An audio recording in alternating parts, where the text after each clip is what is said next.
Mic check 1 2. It's the Y2K collector, and I want to debunk this this thought process, this myth, this notion that I've seen perpetuated across the internet for quite a long time now. And I think it's really relevant to this channel, but I think it's relevant to men in general. I think this is all something that we can kind of look a little bit closer into. And it really all came from a comment that I got from a subscriber where basically, in a nutshell, what they were saying was that although my wall of video games might look cool to me, it's basically going to be a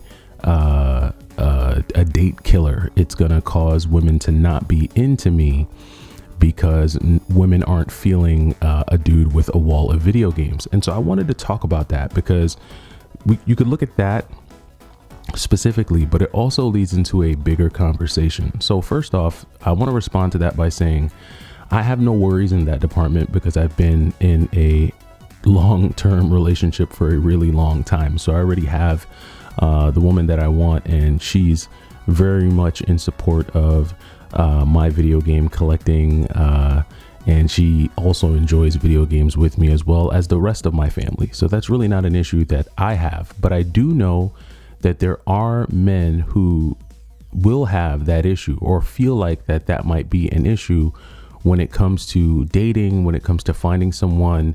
And I know a lot of times for guys who do collect video games, depending on your level, right? If you're an avid game collector and you do meet a female, some guys are actually ashamed to admit that. Like if they're on a date with a girl that they're just meeting or just dating for the first time, a lot of times that the first thing out of their mouth is not going to be, I collect a bunch of retro video games, or I'm an avid video game collector. Especially if you're a guy in your 30s or in your 40s, it's just not going to be something that you're probably going to lead off with. And I think it's because there's been this thought process, in society, or especially in dating culture, that kind of would lead you to, young men or men to believe that, women just aren't into guys who play video games.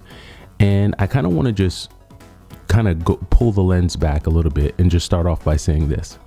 If a woman is into you, she's going to be into whatever it is you're into, right? If she's feeling you enough, if there's enough of a level of attraction there towards you, it's not going to matter what your hobbies are. You could enjoy knitting on Sundays. You could enjoy playing badminton. You could enjoy going hunting in the wild. If she is attracted to you, if that initial attraction is strong enough to you, she will conform to whatever it is that you are into. And I only know this because not only have I seen it happen plenty of times, I've also experienced it myself. Women, they put up barriers and standards, and they reduce their tolerance level depending on how much they're just initially attracted to you. And that attraction could be physical attraction. They could be attracted to, your demeanor, how you carry yourself, your swag, as they put it. It just depends. And a lot of times, unfortunately, we live in a very visual society. So there's two types of women in your life, right? There's going to be the women that you'll never really get a chance to talk to. They're just going to see you, whether it be in passing, in the street, at the gym. These are just women that are really transient.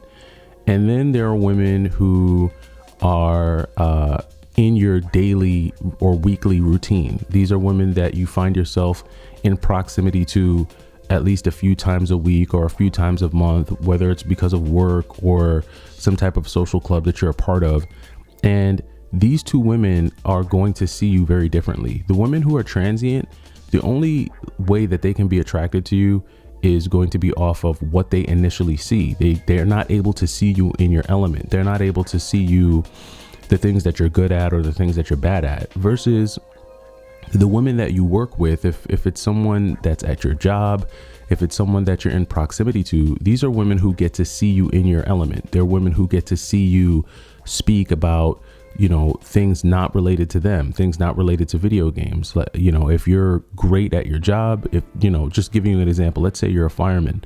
If you're a fireman and you have a women that see you in your fireman routine, that's going to shine a different light. They're going to see you in a different light from the woman who just randomly sees you at the supermarket on a Sunday when you're not in your fire uniform, right? And so, because those women who are around you, that they get to see you in your element, they get to see other sides of you outside of just what they're initially seeing. And why is this important? This is important because, as I said before, what a woman is willing to accept is going to be based on her general attraction to you. At least that's what I think. And so if a woman sees you, a few times a month in your fire uniform, and she knows you're a fireman, and she knows that you run into burning buildings, you save lives and things like that. And let's say you eventually wind up getting that woman's number and going on a date with her. If she finds out that you have the hobby of video games, it's going to hit different for her than if you tell that to a woman who has not had the opportunity to see you in your element, who has not had an opportunity to see you outside of what she's just initially seeing from you on a date or in passing. And I think those things really matter when it comes to finding a person who's willing to accept your love of video games or any hobby that you're into for that matter, because this is a bigger discussion than just video games. It's really a discussion about hobbies. A lot of times what I find is that when people get into relationships or when people are looking for relationships, they tend to put their hobbies to the side. It doesn't matter if it's video games, if it's basketball, if it's going to the gym, if it's, photography, whatever your hobbies are, they're your hobbies because they're the things that help you decompress. They're the things that help you tap into your creative side. They're the things that kind of activate the other part of your brain outside of the part of your brain that's constantly just working and trying to pay bills and trying to go through life. And so if you meet a person who you think isn't going to celebrate your hobbies with you and allow you to indulge in your hobbies, obviously within a reasonable amount, while balancing the nuance of being in a relationship, if that person isn't going to do that, then I don't think you want that person anyway. If that person isn't going to accept you and accept your hobbies, it doesn't sound like a relationship or a person that you want to be with anyway. And so I think, just going back to that comment or statement about, hey, if you have this many video games, ladies aren't going to be into you. Well, then that's fine. I don't need those ladies. I need the ladies that are going to, and this is for guys that are single, of course, right? If you're a single guy, you don't need those ladies who you're going to have to change for, who you're going to have to set your hobbies aside for, who you're going to have to recreate yourself for. If you like video games, if deep down inside you're a nerd, you want someone who's going to love you for the nerd you are, embrace you as the nerd you are, and then enjoy that relationship. But if you feel like you got to hide the fact that you like video games or downplay video games or get rid of your video games or hide them in storage so that they don't know that you're into video games, if you have to do that, then that to me doesn't seem like a healthy way to start things off. And again, it goes bigger than video games, right? It goes into hobbies, right? So many times you got guys who hit the gym, they get in a relationship, and that hobby of going to the gym goes away. And then the next thing you know, you're 40 pounds overweight. All because you're in this relationship with this person who would rather you lay up under them, snuggle in bed all day and not go outside, not get active. If you're a guy who likes to be active, go hiking, go running, go swimming. But now you're with this person who wants to keep you indoors all the time and watch movies all day and eat donuts and eat ice cream, right? Now these things are not only affecting your ability to get out and enjoy yourself and indulge in your hobbies, but now it's going to start affecting your health because you're going to get overweight, you're going to eat bad.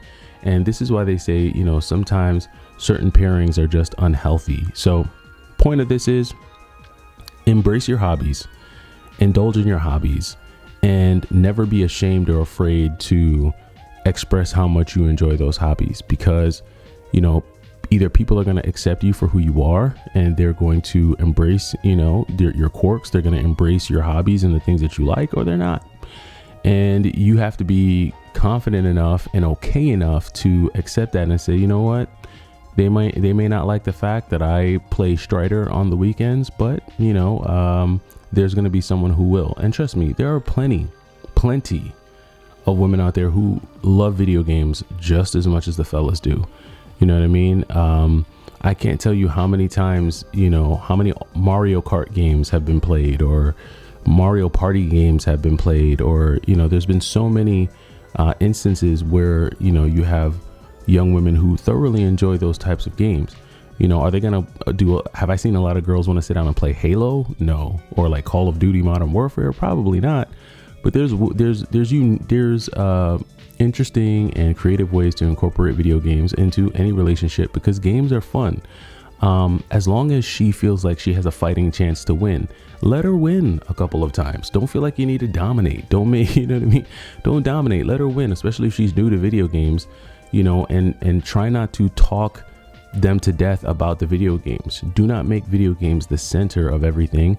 Bring her into that. Let her enjoy it with you. And then also be open-minded and willing to enjoy some of the things that she might like. And I think that's how you kind of mitigate some of what that commenter had mentioned. So I know this isn't a dating channel or a relationship channel, but whenever I see comments like that, I always find it interesting, and I always feel like it is you know, good to kind of have the conversation and you know, talk it through, because it's definitely something that a lot of guys think about and consider in their dating journey. But let me know what you think about this in the comments down below. Am I right? Am I wrong? Is there any credence to any of these thoughts or opinions? Let me know down in the comments, and I'll catch you in the next video. It's the Y2K Collector. Take it easy.